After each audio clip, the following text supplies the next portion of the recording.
Olá, meus amigos, companheiros de batalhas, abençoados e abençoadas. Não sei se repararam, eu retirei o vídeo número 21 do meu Facebook, porque eu percebi que eu não chamei atenção para um detalhe que é novidade. Eu fui rever, a gravação e aí acabei percebendo que eu não falei do seguinte detalhe. O crime de porte ou posse de arma de uso restrito era tratado, passou a ser considerado como crime hediondo desde 2017.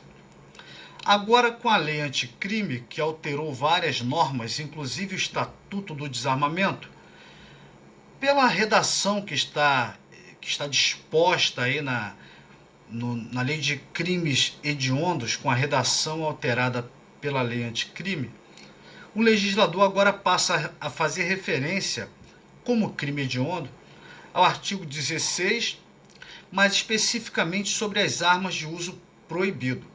Então, no primeiro momento, arma de fogo, posse ou porte de arma de fogo de uso permitido não é hediondo. Mas forma de fogo de uso restrito era hediondo e, no primeiro momento, a gente tem que aguardar uma maturidade. O que significa maturidade? Maturação. A doutrina trabalhar isso, a jurisprudência enfrentando os casos concretos, tendo que se debulhar sobre isso, porque a lei é muito nova, mas de uma primeira leitura a gente pode concluir que até 23 de janeiro de 2020, posse ou porte de arma de fogo de uso restrito era crime hediondo, agora não é. Porque o que é crime hediondo agora é arma de fogo de uso proibido. A lei foi expressa com relação a isso. Então, qualquer conduta relacionada à arma de fogo de uso proibido é considerado crime hediondo. E na redação anterior, antes da lei anticrime, havia até uma dúvida no ar. Por quê? Porque a lei anterior, ao transformar o artigo 16 em crime hediondo, falava só em arma de uso restrito, não falava da arma de uso proibido. E ficava uma discussão danada.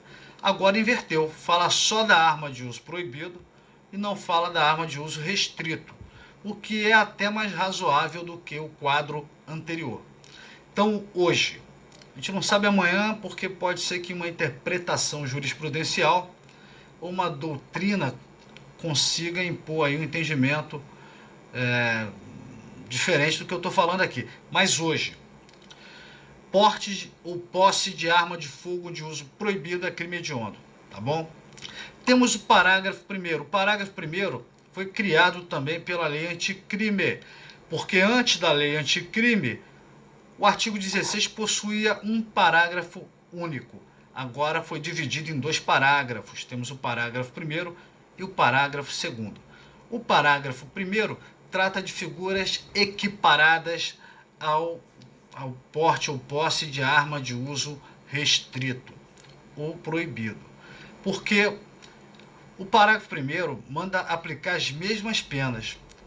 Quando, por exemplo, aqui no inciso 1, o agente suprimir ou alterar marca, numeração ou qualquer sinal de identificação de arma de fogo ou artefato. Então o cara raspou lá aquela numeração, uma espécie de número de chassi que serve para identificar a arma, para poder rastrear quem é o dono daquela arma e elucidar um eventual crime. Raspou a arma, suprimiu, alterou a numeração, não me importa se era uma arma de uso permitido. Você vai receber as penas previstas para posse ou porte de arma de uso restrito ou proibido. Então não me interessa se a arma que eu estava manuseando era uma arma de uso permitido. Se a minha conduta foi suprimir a numeração, raspar, alterar a numeração daquela arma, eu vou responder não com a pena do artigo 12 ou 14, que são penas mais brandas, e sim vou responder pelas penas do artigo 16 caput. Agora, se for a arma de uso proibido mesmo, eu já tenho uma arma de uso proibido e ainda raspo essa arma, aí eu vou responder por uma pena mais severa ainda, porque eu vou ser enquadrado também no parágrafo 2º, que fala das armas de uso proibido e prevê patamares mais severos para aquele que pratica alguma conduta ilícita, tendo como objeto material arma de uso proibido. Então, raspou a arma, suprimiu a numeração, não me interessa se a arma era de uso permitido. Vai responder pelas penas do crime de arma de uso restrito. Ok?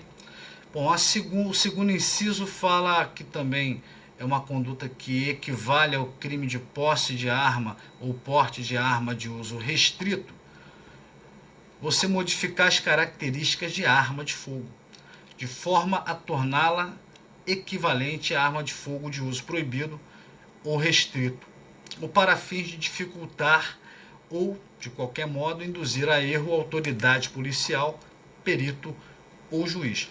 Eu tenho uma arma de uso permitido, eu altero a característica dela para que o potencial lesivo dela seja maior, ela seja mais eficiente. Então, eu transformo essa arma de uso permitido numa arma de uso restrito ou proibido, porque eu acabo ampliando aí a ofensividade desse objeto material. Vou responder, então, como se estivesse possuindo ou portando uma arma de uso restrito, embora a arma é de uso permitido.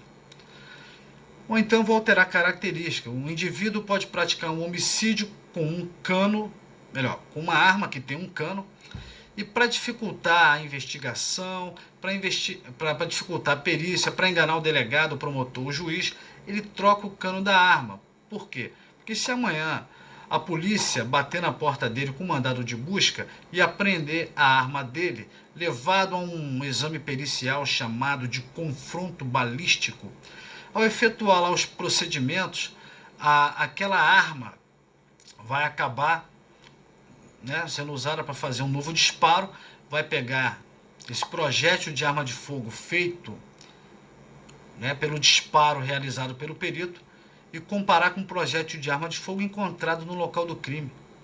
Se houve uma troca do cano, as marcas, as ranhuras, as estrias que vão ser encontradas nos projéteis serão diferentes. E aí vai acabar chegando à conclusão de que aquela arma não efetuou aquele disparo que atingiu aquela vítima. Ou seja, modificou as características da arma.